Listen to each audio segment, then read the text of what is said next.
Hello.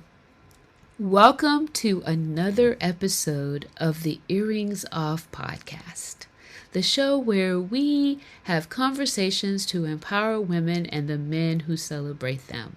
I'm Teresa, co-host of the Earrings Off podcast, and this episode promises to be both enlightening and transformative. Today we have a distinguished guest, a true expert with a clientele that includes high-profile entrepreneurs, business owners, physicians, and those grappling with chronic pain or mental trauma. Our guest has not only garnered respect, but has become a beacon of hope for those seeking alternatives to conventional medical approaches. In a world where stress, anxiety, and the demands of modern life take a toll on our physical and mental well-being, our guest has been at the forefront of revolutionizing how we approach pain. From alleviating pain and stress to addressing sleep deprivation and the avoidance of orthopedic surgery, her method has transformed lives. So get comfortable and join us as we embark on a fascinating conversation with Dr. Amy Novotny. So much for listening to this episode of Earrings Off. We want to invite you to subscribe, rate, and leave us a review.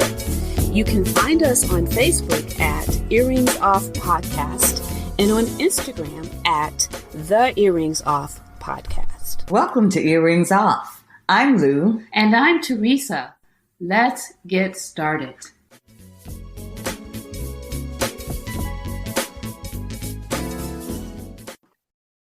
Well, we have with us today Dr. Amy Novotny. Welcome, Amy, to the Earrings Off podcast. We're delighted to have you. Thank you, Lou and Teresa, for having me on today. It's a pleasure, and I'm very excited to be here and to share and see how I can contribute for your audience. Oh, absolutely. We look forward to it. So tell us, how did you get into helping people get out of pain and stress through breath work? Mm-hmm. Well, it's a little bit of a winding road on how this happened. I started off in physical therapy, got my doctorate in that, and started down that road. And I did that for about 5 years, working with people of all different types of orthopedic injuries, surgeries, chronic pain. And at the same time, I was running marathons and trying to qualify for the Boston Marathon. And I took some courses that looked at the body differently and looked at how we're asymmetrical on the inside, especially in the diaphragm and how we breathe. And when I started studying kind of the mechanics of how we breathe, which is very different from breath work in the traditional sense, I realized that it does have a big role in our nervous system. And when I was on the treadmill running 8 miles in 55 minutes 3 times a week, I started to play with my own breathing mechanics and how I positioned my rib cage. And that affected the way I breathed. But it also had this amazing effect of calming down my nervous system and releasing this abnormal tension and tone in my body that I would generate from running long distances and that I generate from just stresses of everyday life. And so when I was able to do that, I could get myself out of any chronic runners, pains, aches. And I realized, I wonder if I can do this with other people. And I didn't have to stretch. I didn't have to foam roll. I didn't have to scrape my legs. I didn't have to do all these things I was telling people to do as a physical therapist. It's like, wait a second. Like, I'm now going against everything I'm teaching people. Right. And I'm feeling better and I'm having better results. And it showed up because the next marathon I ran, I flew past the qualifying marks for Boston with no other changes in my training. I didn't do anything else, any other strengthening, anything. And, you know, when you're kind of stumbling on something like this, you're like, okay, am I crazy? Am I late to the game? Does everyone know this? And I'm just, just slow. But no, I asked people, I asked other physical therapists. I said, hey, has this ever happened to you? And they didn't know what I was talking about. So I started to play on myself, use myself as a guinea pig. And it became very important to try to discover a process to what I was doing to myself. Because if I couldn't come up with a process and figure out what I was doing, how am I supposed to help Yeah. anyone else? Right. Took years. And then once I kind of figured out what I was doing to myself, I asked other people, hey, can I experiment on you? And some said yes, some said no. And the ones that said yes, I tried things with them. And I said, okay, we're going to change the way you breathe. We're going to affect your breathing mechanics. So the way you think you breathe, and most of us don't think about how we breathe. We just breathe. Mm-hmm. Sometimes we'll play with breath work and just play with the rhythm of the breathing. But I'm talking about the actual mechanics, where the rib cage is positioned, how you use certain muscles to elicit a response out of the diaphragm. And it's very different, not belly breathing either. So just how the mechanics all work together. And when I did this on people and they practiced it, they had huge changes in their pain. And that's how I got started in all this. It's kind of a long story, but I wanted to explain it so people realize that it wasn't just me fluffing, coming up with something in thin air. Well, just in case they think you're coming up with something in thin air, let me just say, Teresa and I believe you. Oh, absolutely. Yeah. I mean, we're yogis, and we have a bit of knowledge about how important breath work is. So thank you for that response, for taking your time to walk us through that. Yeah, I do appreciate that. Mm-hmm. So, I heard this just today, and I hear it all the time. People will say, people of certain age will say, oh, it's just because I'm old, my knees are aching, or my back hurts, or whatever. So why do people believe that pain is synonymous with aging, and why is that incorrect? Mm-hmm. So we often hear that just because we need a reason for why we have aches and pains. Mm-hmm. We know that our tissues do change over time, and there's some degeneration of tissues. And so anytime we see some type of degeneration, we like to blame that on pain. What people don't realize is there's often degeneration that starts in your 20s or sometimes even in your teens, but you don't have aches and pains until later in life. And the reason why I say that's not the case, that you can't really blame aging on pain, is because I've worked with so many people who have blamed aging on pain, where they get rid of pain and then I say, well, that didn't change your age at all. So you can't blame your age anymore. And let me give you a little bit more context too. So there's a nervous system in our body that we often call the fight or flight nervous system. It ramps us up. We kind of tense up when we're in that fight or flight state. That's usually, for most people, the cause of a lot of chronic pain. What happens is if that nervous system ramps up, there's a physical change in the way our body works. Our muscles contract without our awareness, and that causes an abnormal pull on our bones and joints. Wow. If that happens day after day without a release of that process, wow, the bones and joints start to change how they're oriented. And that, over time, can contribute to impingement of tissues and pain. Because your muscles are being told by the nervous system how to act. The muscles act on the bones. The bones just behave because the muscles hold them in that position. So if we have a nervous system that gets ramped up every single day because of life stresses or even greater traumas, and you don't release it every day, which most people don't know how to do, when you go to sleep and you're asleep for 6, 8 hours, whatever you sleep, and your nervous system is given free rein to keep telling those muscles to contract, you wake up the next day, you haven't released what you were stressed about the day before, and your bones have changed just slightly enough. And you add that slightly enough on top of each other and top of each other and on top of each other, you get to a point where you have something big and stressful that happens maybe in your 50s, 40s, 30s, whatever, 60s, 70s. You wake up the next day and you're like, oh, my back. Oh, my neck. Where'd that come from? Ouch.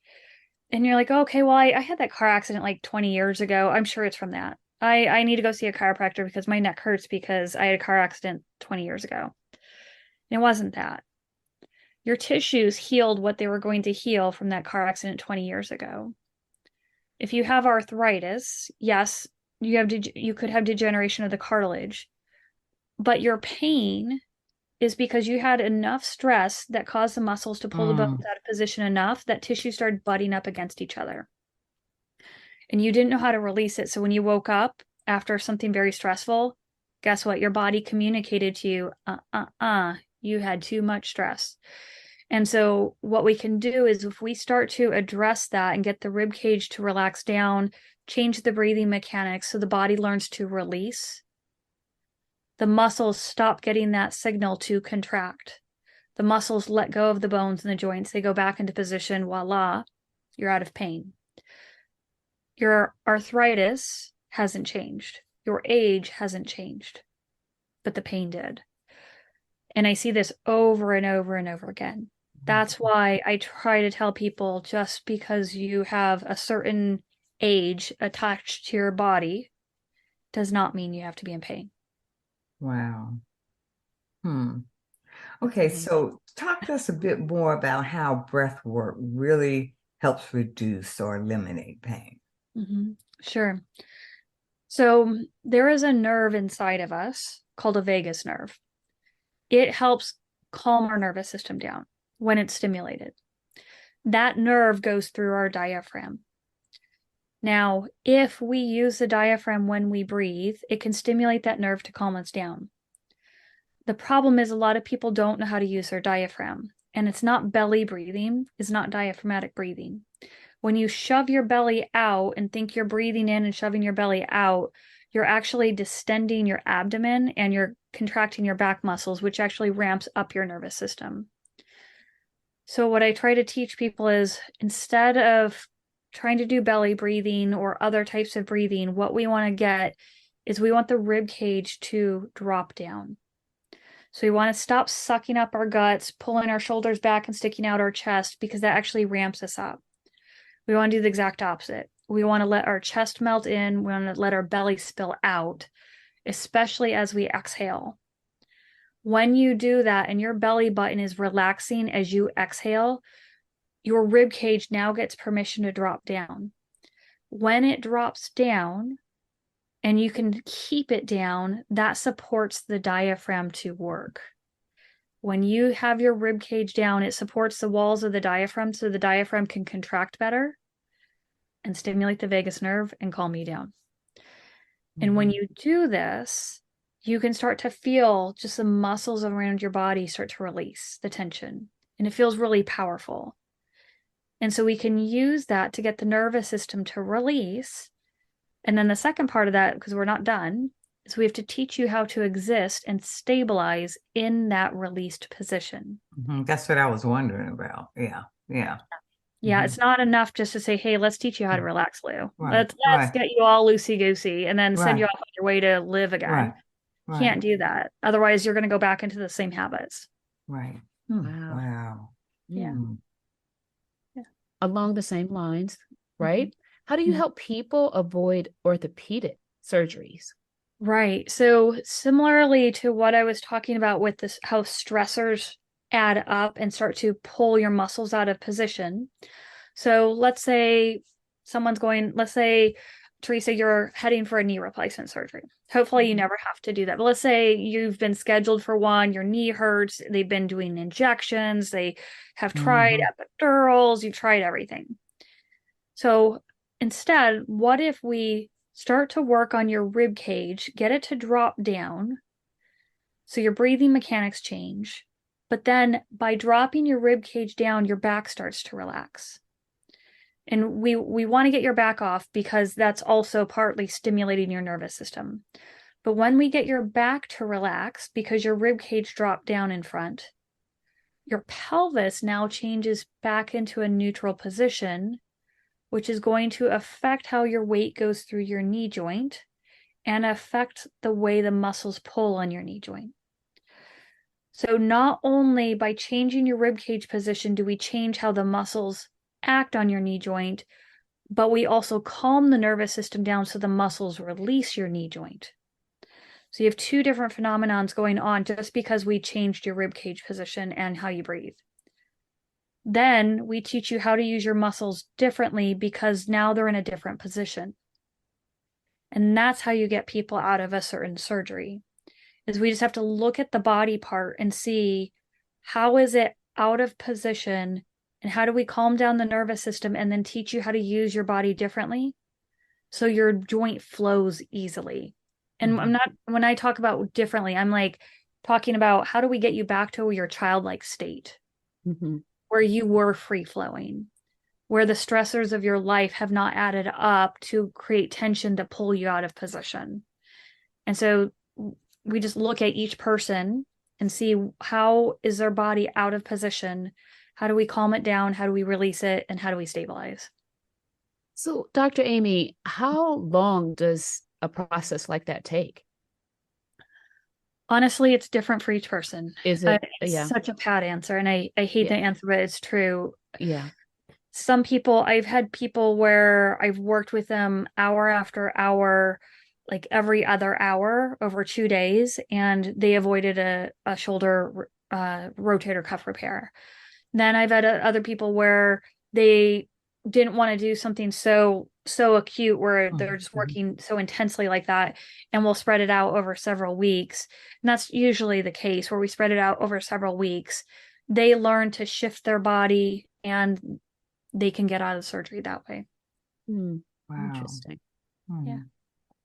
That's something to think about, the stress impacting your joints like that. And you just, the compounding effect, you explained that so well. So how do you help people with trauma or abuse get release? Yeah. So often when someone's had trauma, we've all had certain traumas in our past, depending on your life situations, and how it affects us is different for each person. Each of us has kind of a unique response to a stressful situation, and our body responds to it differently. So I'll give myself for an example. I'm left-handed, but if I'm in a very stressful situation and I feel like I'm triggered, my left shoulder goes up. Okay. My breastbone also goes up. So whenever we have stress or anxiety, the breastbone pops out. It's a protective response. So I know these two things are my way of dealing with a trauma situation. Yours, Lou, will be different. Yours will be different, Teresa. But there will be a commonality. Your breastbone will pop up and out. Okay. And what happens is when our breastbone goes up and out, that changes our breathing mechanics. Is it the chicken or the egg? Which comes first? We don't know. It often both happen at the same time. Your breathing mechanics change because you're in a stress mode, because you're hyperventilating or in a faster breathing pattern, and your breastbone goes out. And so the more the breastbone goes up and out, the more anxiety goes up and panic goes up, because your back muscles are contracting and compressing in the fight or flight nervous system. And so it just ramps you up more and more. At the same time, your body starts to store the emotions that are going through your body in relation to that trauma, and often are stored in the breastbone area, the armpit area, the front of the hips, the back, and then the gut area. And so the more that you've experienced that trauma or replay it in your head, the more the body tightens up, because it doesn't realize that it's just going on in your head after the event is over. Right. So what we have to work on is teaching a person how to get the rib cage not only to drop down, but the breastbone to release in and down. And as the breastbone's starting to release in and down, it can start to release tension in the muscles. And people who've had different traumas can start to feel emotions come out of their body. Sometimes they'll cry. Sometimes they might flail in their leg or arm. Sometimes people can switch into, if they have multiple personalities, switch into a different personality and have a different experience. So it really depends on the person and how they've stored the trauma. A lot of people who've had sexual abuse store it kind of in the lower abdomen, groin area. And so if we're going through someone who's had that type of experience, we have to go through tread waters very slowly. So if I'm working with them to relax the rib cage down, We want to go very slowly so that they feel stable as we release something. Someone who hasn't had that much trauma, I can release, and stabilize. But someone who's had trauma, we have to release, stabilize. I can't let them get fully relaxed because it's too destabilizing and they feel too vulnerable that they will clench back up. So we have to go slowly, but bit by bit, we work on the rib cage, dropping down enough that they can start to feel maybe the armpits relax. And then right away, we have to stabilize by giving them something to do so they can feel their body is still safe, even if they're relaxed in the armpit, and let the motion come out. So, yeah. Well, Dr. Amy, so when you made this discovery in your own body after, running, and you noticed the change, when you started talking to your colleagues as a health professional, how was that received? Not well. Not well. I can imagine. Yeah. No. And I will say there were some physicians who used to refer patients to me as a physical therapist who said, if you do this stuff, we will not send patients to you. I had a boss who said, you have to stop doing these things because it's too disruptive and it's not right. And there eventually, this was all happening at the same time, there was eventually a young boy and his parents who I knew who had a nerve injury, and he was playing sports. He got a nerve injury and couldn't move his arm the way that he had before. So I did some of this stuff on him. And he was kind of one of my guinea pigs that I mentioned at the beginning when I asked people if I could try things on, and he's like, whatever. And the time frame for healing a nerve should have been several months to a year. And he got better in a couple months. And his neurologist said, who in the world did you use? And really? You get me her information, and I'm sending all of my patients to her, especially all the hard cases that no one can figure out. And so he started doing that. And then other doctors who had ailments started to come see me. And that's how I started to gain momentum, because let me tell you, I cried a lot of tears. I'd go home trying to figure this stuff out and working on this on people. And it's so much backlash that there were so many times I just wanted to give up and just say, it's not worth it. Let me go back to doing regular physical therapy and just toe the line and just keep in my lane and not look elsewhere. And there were so many times. But then I said, why am I living then? Yeah. I'm not living truthfully. If I don't push this and don't try, I'm like, I have a brain. I have to use it. I have to try. Yeah. I have to try to help people. I get that. Wow. Yeah. Well, we certainly are glad that you continue to be bold and to speak truth and continue to down the path of doing what you know to be the best way to address and resolve these issues. So thank you so much for coming on Earrings Off. Those are all of the questions that we have for you today. Do you have any parting words or information you want to share with our audience? Sure. There's tons of information they have on my website that people can go and consume and learn more.